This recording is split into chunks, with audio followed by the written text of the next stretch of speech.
Thank you, officer. I'll review these immediately. Let me tell you something, people. What happens when a corrupt mayor's daughter struts into my courtroom wearing $8,000 designer shoes and dares to tell a struggling single mother that her dog eats better than that woman's children? This isn't just another case of workplace misconduct. No, this is the outrageous story of 24-year-old Madison Hartwell, daughter of that controversial mayor Richard Hartwell, who actually believed her father's power and money would shield her from the consequences of the cruelest act of humiliation I've ever seen caught on camera. The words that spilled out of this entitled young woman's mouth that day, they became the most replayed courtroom moment in my 25-year career. Viewed over 45 million times, shared across every social media platform out there. But listen to this. What nobody in that courtroom knew was that Mayor Hartwell himself was sitting quietly in the back row, watching his daughter's disgusting performance with growing shame and disgust. And the decision he was about to make, it would shock his daughter to her core, vindicate the victim completely, and prove that even the most corrupt politicians have a breaking point when it comes to facing the truth about who their children have become. Now, before I dive into this incredible story, let me just say, less than 5% of you watching are actually subscribed. If you believe entitled rich kids need a serious reality check, if you support hardworking people standing up to power, and if you want to see arrogance destroyed by justice, hit that subscribe button right now. This story is going everywhere, and you don't want to miss what happens when I absolutely dismantle this woman's privilege, piece by piece. The lawsuit that brought Madison Hartwell into my courtroom was filed by Rosa Martinez, a 38-year-old single mother of 3, who had worked as the live-in nanny for the Hartwell family for 2 solid years. Rosa came to America 15 years ago with nothing but hope and determination. She worked 2 jobs to support her 3 children, ages 7, 9, and 12. Despite their financial struggles, her children were honor students, and Rosa dreamed of one day saving enough money to open a small cleaning business. Working for the Hartwell family seemed like the opportunity to get closer to that dream. The pay was good, and the position came with free housing in the family's guest house. For 2 years, Rosa performed her duties with professionalism and dedication, caring for Madison's own children, while enduring Madison's condescending attitude and constant disrespect. The incident that ended Rosa's employment and sparked a viral firestorm happened on a Sunday morning in April. Madison was hosting a brunch at the family mansion for 12 of her socialite friends, all wealthy young women who spent their days shopping, posting on Instagram, and living off their parents' money. Rosa was working that morning, as she did every morning, caring for the children and managing household duties. During the brunch, one of Madison's friends complained loudly about the help being visible, suggesting that Rosa should use the back entrance instead of walking through the main areas of the house. Madison laughed and agreed, telling Rosa in front of everyone to stay in the kitchen with the other servants. Rosa, maintaining her professionalism despite the humiliation, simply nodded and continued her work. But oh, the worst was yet to come, when Rosa emerged from the kitchen an hour later, holding one of Madison's children who needed attention. She politely asked Madison about preparing lunch for the kids.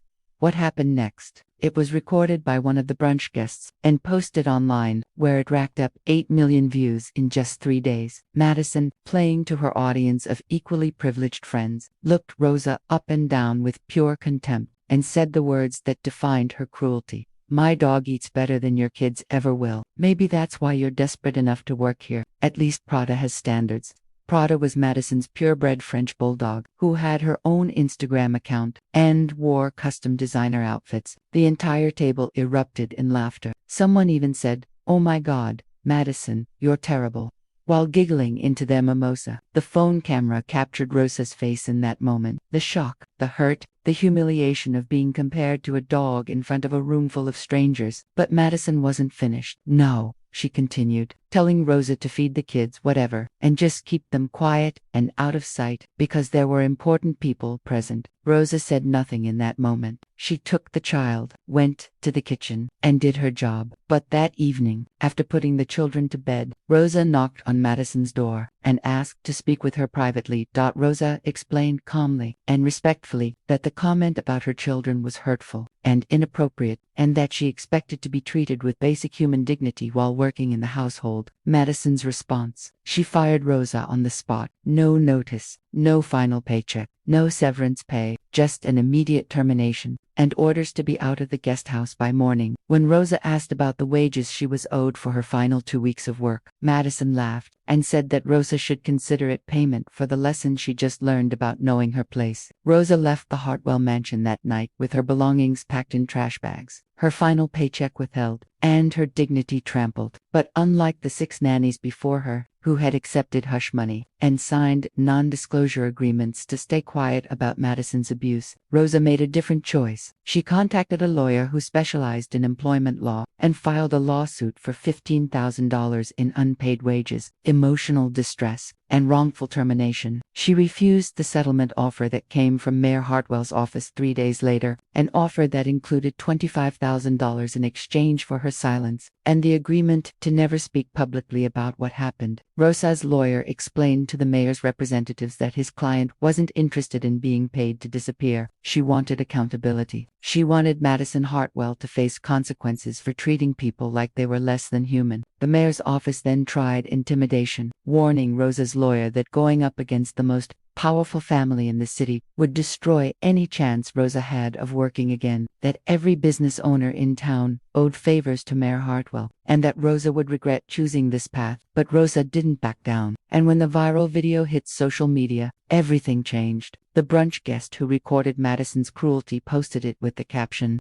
"This is how the 1% really treats working people."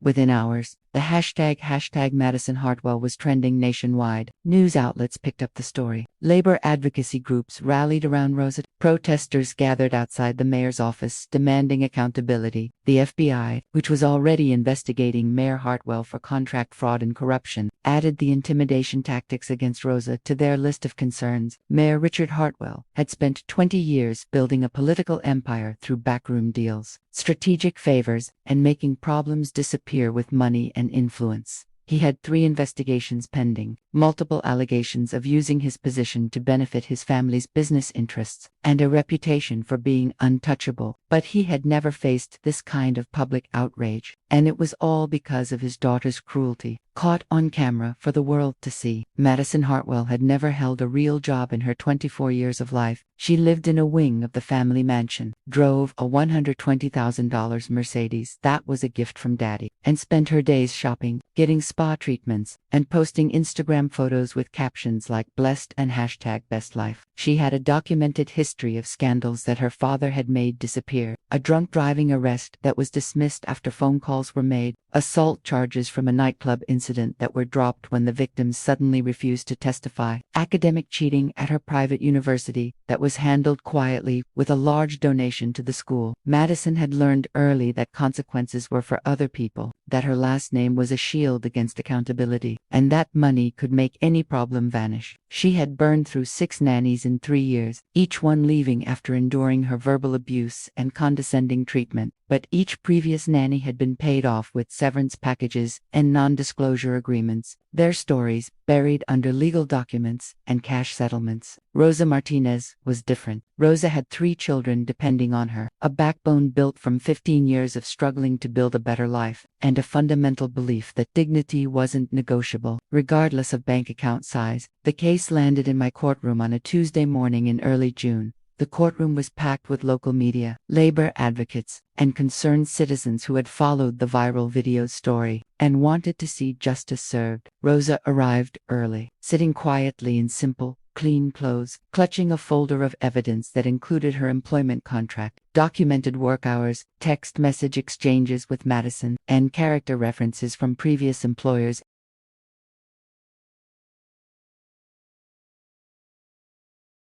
She looked nervous, but determined, the same expression she wore every day when facing the challenges of raising 3 children alone, while working multiple jobs to keep them fed and housed. Madison Hartwell arrived 15 minutes late, still talking on her phone as she walked through the courtroom doors. She was wearing designer everything, a Chanel handbag worth more than Rosa's monthly rent, Louis Vuitton heels with the signature red soles, Cartier jewelry, glinting under the courtroom lights. Her blonde hair was perfectly styled, her makeup flawless, and her expression conveyed pure boredom, mixed with annoyance that she had to be there at all. I looked up from my bench the moment Madison entered, and those sharp eyes of mine that have evaluated thousands of defendants over 25 years, immediately cataloged everything about this young woman's attitude. The way Madison dismissed the bailiff's instruction to turn off her phone with a casual wave, the way she sat down without acknowledging Rosa's presence just feet away, the way she rolled her eyes and checked her manicured nails, as if this entire proceeding was beneath her attention. I'd seen entitled defendants before, but something about Madison Hartwell's complete lack of awareness about the seriousness of her situation set off alarm bells. I began with my characteristic directness, my voice carrying the authority of someone who has spent decades separating truth from lies, and entitlement from genuine grievance. Ms. Hartwell, you're being sued by your former employee for $15,000 in unpaid wages, emotional distress, and wrongful termination. Do you believe you owe Ms. Martinez this money? Madison shifted in her seat, that bored expression never leaving her face. Your Honor, this whole thing is completely ridiculous. Rosa was extremely overpaid for basically babysitting occasionally. We were very generous to her, and frankly, she should be grateful for the opportunity we gave her. The word grateful hung in the air like a red flag, and my eyes narrowed slightly. Babysitting occasionally. According to this employment contract I'm looking at,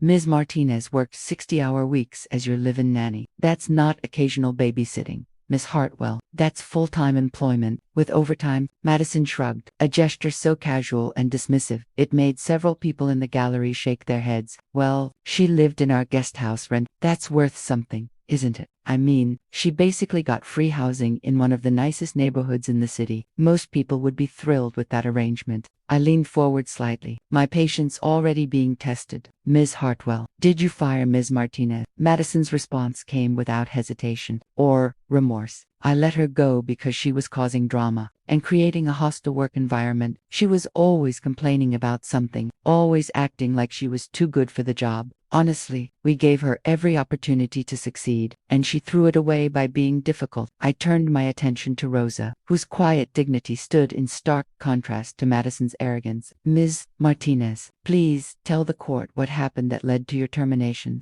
Rosa spoke clearly, her voice steady despite the obvious emotion behind her words. Your Honor, I worked for the Hartwell family for 2 years. I cared for Miss Hartwell's children, managed the household schedule, and performed my duties professionally every single day. On April 15, Miss Hartwell was hosting a brunch at the mansion. During that brunch, in front of 12 guests, she made a comment about my children that was cruel and humiliating.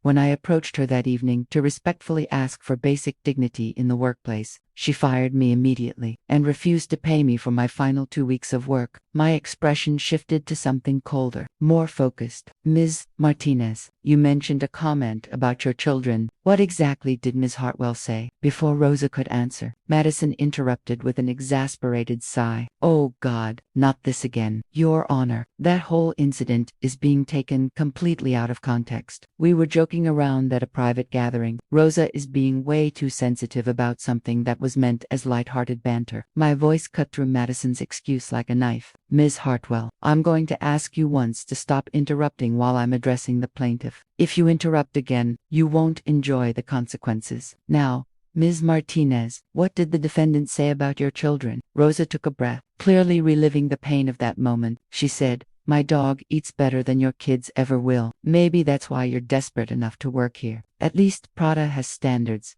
She said this in front of her friends. Your Honor, she compared my children to her dog and suggested they weren't worthy of basic nutrition. The courtroom erupted in gasps and whispered reactions. I held up my hand for silence, my face a mask of controlled fury. Miss Hartwell, did you make that statement? Madison rolled her eyes again, seemingly oblivious to how badly this was going for her. Your Honor, like I said, it was a joke. Rich people humor. My friends all laughed because they understood I was being sarcastic. Rosa just didn't get it because, well, she's not used to that kind of social environment. She took it personally when it wasn't meant that way at all. I removed my glasses slowly, a gesture that anyone familiar with my courtroom knows means serious consequences are coming. Rich people humor. Help me understand something, Miss Hartwell. What exactly is funny about mocking someone's poverty? What part of comparing a mother's children to a dog is humorous? Madison actually looked surprised by the question, as if the answer should be obvious. It wasn't mocking poverty, Your Honor. It was just banter. the way successful people talk to each other. If Rosa couldn't handle a little teasing, maybe she wasn't suited for working with people from our social class. My voice dropped to a temperature that could freeze water. Your social class, Miss Hartwell, what exactly have you succeeded at, besides spending your father's money? The question landed like a slap. And for the first time, Madison's confidence wavered slightly, but her arrogance quickly reasserted itself, pushed forward by years of never facing real consequences. Excuse me, Your Honor. With all due respect, my family built this city. We employ hundreds of people. We contribute to the economy. Rosa should have been grateful for the opportunity to work for a family like ours. Do you know how many people would love to have that position? My expression turned to something beyond mere disapproval. It was the look of someone who had encountered true entitlement in its purest, most toxic form. Grateful. She should be grateful that you compared her children to a dog. Ms. Hartwell, I've been on this bench for 25 years, and I've seen thousands of defendants walk through that door, but your level of self-delusion is truly remarkable. Madison straightened in her chair, her arrogance now mixing with annoyance. Your Honor, this is being blown completely out of proportion. Do you know who my father is? He's Mayor Hartwell. He's a very important man in this city. This lawsuit is a waste of the court's time, and honestly, it's embarrassing that we even have to be here for something so trivial. The courtroom went absolutely silent. Every person present understood that Madison had just made a catastrophic mistake, invoking her father's position in my courtroom. That was like waving a red flag in front of a bull. My voice became ice cold, each word delivered with surgical precision. Miss Hartwell, I don't care if your father is the President of the United States. In this courtroom, you're just another defendant who mistreated an employee. Your last name means nothing here. Your father's position means nothing here. The only thing that matters is the evidence and the law. Madison's face flushed red, her composure finally cracking. This is insane. Your Honor, Rosa signed a non-disclosure agreement when she was hired. She violated our agreement by going public with this story. We have lawyers looking into pressing charges against her for defamation and breach of contract. My eyebrows raised. You're saying Ms. Martinez signed an N? Madison's confidence returned, thinking she had found her winning argument. Yes, absolutely. She had no right to discuss anything that happened in our home. She had no right to make that video public. She signed a legally binding agreement, and she broke it. If anything, she should be the one being sued here. Rosa's attorney, who had been sitting quietly beside his client, spoke up for the first time. Your Honor, if I may address this point, the non-disclosure agreement Ms. Hartwell is referring to was conditional upon Ms. Martinez receiving her final paycheck and an agreed-upon severance package. Since Ms. Hartwell terminated my client without notice and refused to pay her the wages she was owed, that NDA is null and void. Additionally,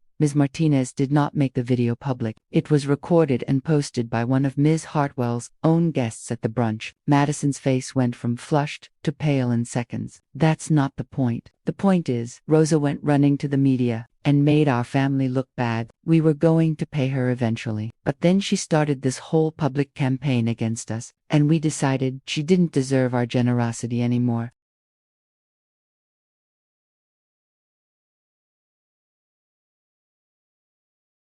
I leaned back in my chair, studying Madison with the kind of attention a scientist might give to a particularly interesting specimen. So, let me make sure I understand your position, Miss Hartwell. You fired Ms. Martinez without cause, refused to pay her the wages she earned, and you're surprised that she sought legal recourse and public accountability. Madison threw her hands up in frustration. Your Honor, honestly, Rosa should be thanking me. Working for my family was the best job she ever had. She got to live in a beautiful guest house, work in an amazing home, and be around successful, influential people. Now she's completely unemployable because she violated our trust and made us look bad on social media. No one in this city will hire her after what she did to our reputation. The arrogance in that statement was so complete, so utterly without self-awareness, that several people in the courtroom audibly gasped. I was about to respond when something caught my eye. A movement in the back of the courtroom, someone standing up from their seat. The man was in his late 50s, wearing an expensive tailored suit, with salt and pepper hair, and the kind of presence that came from years of wielding power. Madison was still talking, completely unaware of what was happening behind her. She was rambling now, digging her hole deeper with every word, and frankly, Your Honor, I think this whole case is just Rosa trying to get attention and money from my family because she knows we have resources. It's opportunistic, it's dishonest, and it's exactly the kind of thing that happens when you try to help people who don't appreciate what you're doing for them. My father has always taught me to be generous, but some people just take advantage of kindness, and that's exactly what Rosa did. My attention was fixed on the man standing in the back. Sir, do you have something you'd like to say to this court? The man's voice carried authority, and something else. Something that sounded like deep shame mixed with determination. Your Honor, I'm Richard Hartwell. I'm Madison's father, and I need to address this court about my daughter's behavior and my role in creating the person you see before you today. Madison spun around in her chair so fast she nearly fell out of it. The color drained completely from her face. Her mouth opened and closed several times, but no sound came out. Finally, she managed to whisper,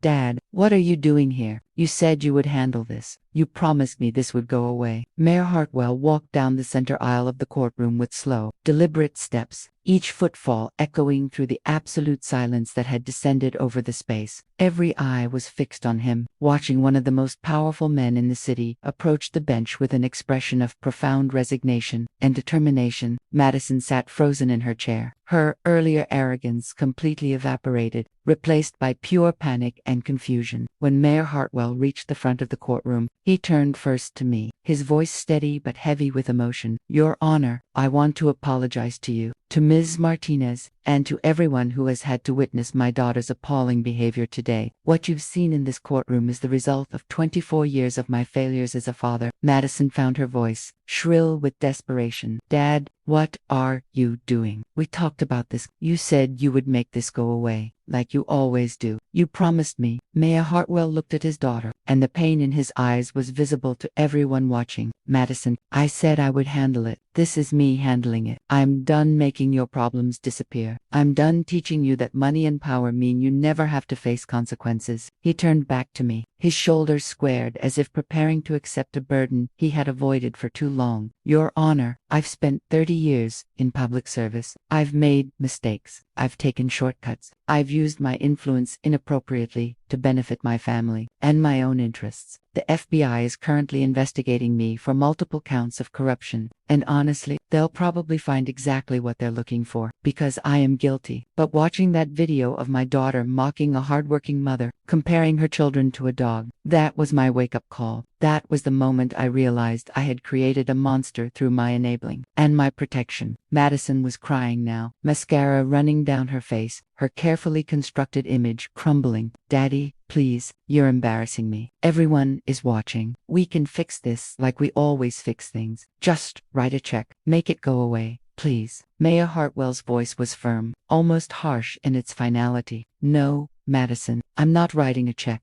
I'm not making calls to make this disappear. I'm not protecting you anymore from the reality of who you've become." He addressed me again. "Your Honor, Ms. Martinez is the 7th employee my daughter has humiliated and abused, but she's the first one brave enough to demand accountability instead of accepting my money to stay quiet. I've paid off 6 other women, made them sign non-disclosure agreements, buried their stories under legal threats and cash settlements. I taught my daughter that people like Ms. Martinez don't matter, that workers are disposable, that kindness and human dignity are for people who can't afford to be cruel." I listened with an expression that had softened slightly, recognizing genuine remorse when I saw it, but my voice remained firm. "Mayor Hartwell, I appreciate your honesty, and it takes courage to admit these things publicly, but this case is about justice for Ms. Martinez, not about your redemption." Mayor Hartwell nodded. "I understand, Your Honor, and that's exactly why I'm here. I'm not asking for leniency for Madison. I'm asking that you hold her fully accountable for what she did. No family influence, no special treatment, just the consequences she deserves, and that I should have allowed her to face years ago." I turned my attention back to Madison, who was sobbing uncontrollably in her chair, the entitled socialite replaced by a broken young woman who had just lost the only shield she had ever known. "Ms. Hartwell, I find in favor of the plaintiff. You owe Rosa Martinez $15,000 in unpaid wages and contractually obligated severance." Madison looked up, hope flickering across her tear-stained face. She started to reach for her designer handbag, probably to pull out a checkbook. My next words crushed that hope immediately. I'm not finished. You will also pay $25,000 in punitive damages for emotional distress, wrongful termination, and the deliberate infliction of psychological harm through your cruel and malicious statements about Ms. Martinez's children. Madison's mouth fell open in shock.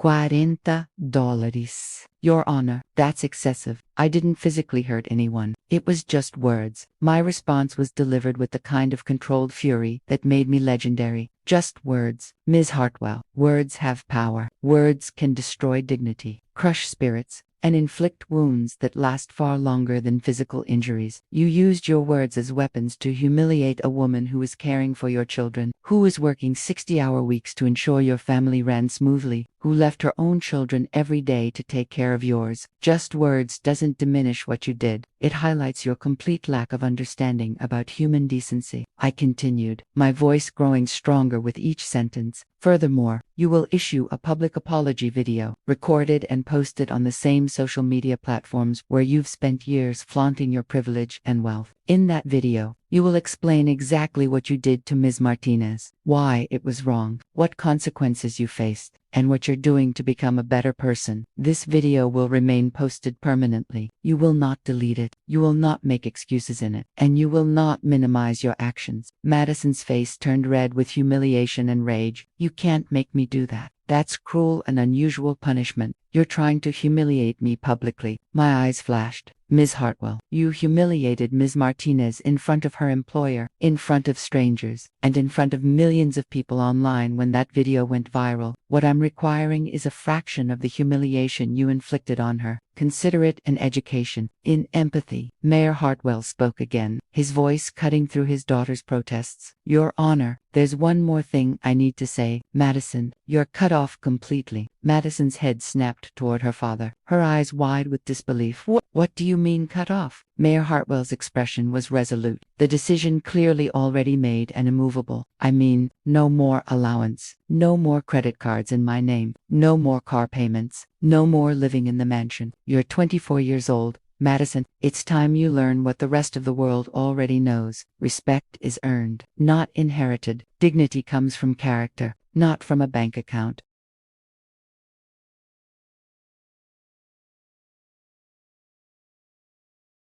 You're going to get a job, find your own apartment, pay your own bills, and discover what it means to support yourself without daddy's money protecting you from reality. Madison's breakdown was complete and total. She collapsed forward, sobbing so hard her entire body shook. Daddy, you can't do this to me. I don't know how to live like that. I've never had a job. I don't know how to be poor. Please, I'm sorry. I'll apologize to Rosa. I'll do whatever you want. Just don't take everything away from me. Mayor Hartwell walked over to his daughter, and for a moment, his resolve seemed to waver. But then he knelt beside her chair and spoke with a mixture of love and firmness that every parent in that courtroom understood. Madison, I love you. I will always love you. But I love you enough to stop destroying your character by protecting you from the consequences of your actions. You have become someone I don't recognize, someone who treats people with cruelty and contempt. And that's my fault, because I taught you that behavior was acceptable by making your problems disappear. But not anymore. You're going to learn what it means to work for a living, to struggle, to fail, to build yourself up from nothing. And maybe, just maybe, you'll become the person you were supposed to be, before I ruined you with money and privilege. He stood up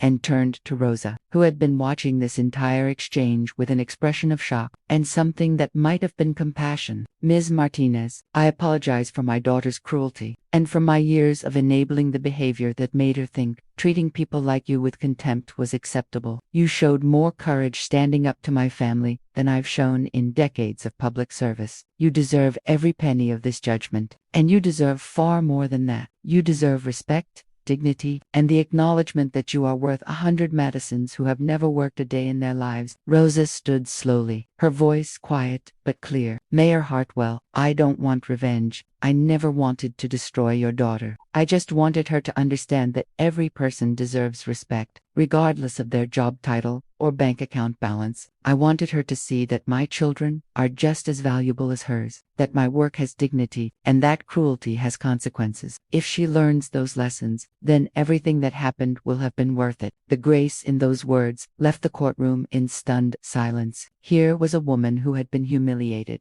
fired, and denied her wages, offering wisdom and forgiveness to the family that had wronged her. I delivered my final statement, my voice carrying the weight of a quarter-century of seeking justice for ordinary people. Ms. Hartwell, you came into this courtroom thinking your father's name and money would protect you. You mocked Ms. Martinez. You dismissed her pain, and you showed zero remorse for comparing her children to a dog. You're leaving here with a $40,000 judgment against you, a mandatory public apology that will live on the internet forever, and the harsh reality that your father has finally chosen accountability over enabling. I suggest you use this experience to take a long, hard look at who you've become and decide if that's really who you want to be for the rest of your life. I turned to Rosa. Ms. Martinez, you demonstrated remarkable courage by refusing to accept hush money and demanding public accountability from one of the most powerful families in this city. You've won your case. You've earned every dollar of this judgment, and you've given us all a lesson in dignity and strength. I wish you and your children every success. My gavel came down with a sharp crack that seemed to echo with finality. Court is adjourned. As the courtroom began to empty, Madison sat slumped in her chair, completely broken, while her father stood nearby with his hand on her shoulder. Rosa gathered her papers, hugged her attorney, and walked out of that courtroom with her head held high. Justice finally served. Within hours, the video of the entire proceeding went viral. The footage of Mayor Hartwell's testimony, his decision to cut off his daughter, and Madison's complete breakdown was viewed 45 million times in just 48 hours. The hashtag that had started as hashtag Madison Hartwell transformed into hashtag, with millions of people sharing the story and praising both my judgment and Mayor Hartwell's courage to choose justice over protection. 6 months later, Madison Hartwell was working as a receptionist at a medical office, making $15 an hour, and living in a small studio apartment. She took public transportation to work, cooked her own meals, and spent her weekends volunteering at a women's shelter. The transformation wasn't immediate or easy. She struggled, she failed, she cried herself to sleep many nights, missing her old life of privilege and ease. But slowly,